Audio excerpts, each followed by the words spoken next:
Welcome to Cam Look, your daily dose of the Cincinnati Art Museum. Each day, a different staff member or volunteer will be sharing an object from the permanent collection and posing questions. So check back each day at 10 a.m. for a new object and a new discussion. I'm Russell Ihrig, the Associate Director of Interpretive Programming, and today we're going to be looking at landscape near T.S. Noble's house on Kemper Lane, painted by, you guessed it, T.S. Noble. So luckily there were no other artists just creeping around T.S. Noble's backyard.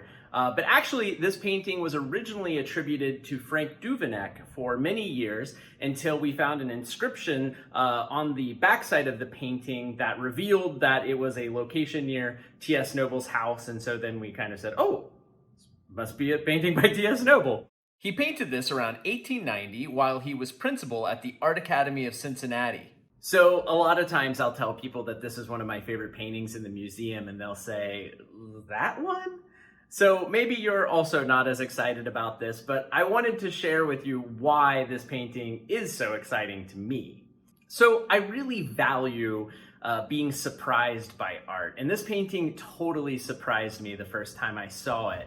You know, I think most landscapes tend to have the vantage point that we have when we just sort of stand up and we look at the world. The horizon lines are usually right in the middle, or maybe a little bit below center. And, you know, the sky usually plays a pretty big part of a landscape painting.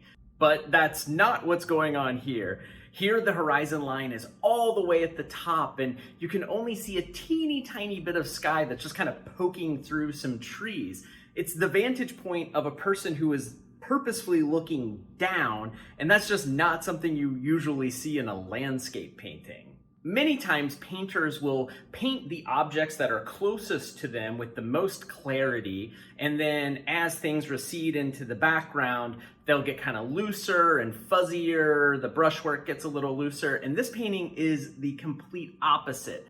The distant trees are painted with the most clarity, but the foreground, which is like 80% of the painting, is this really loose meditation on color and brushwork. We see all these greens and browns, and they're just kind of layered on top of each other, and he just seems to be having a lot of fun with his brushwork. And honestly, he's a very traditional painter most of the time, so looking at his other work, I'm a little surprised by how loose this one is. It just feels so far ahead of its time to me. It feels like it predates the color field paintings that wouldn't be made for another 50 plus years.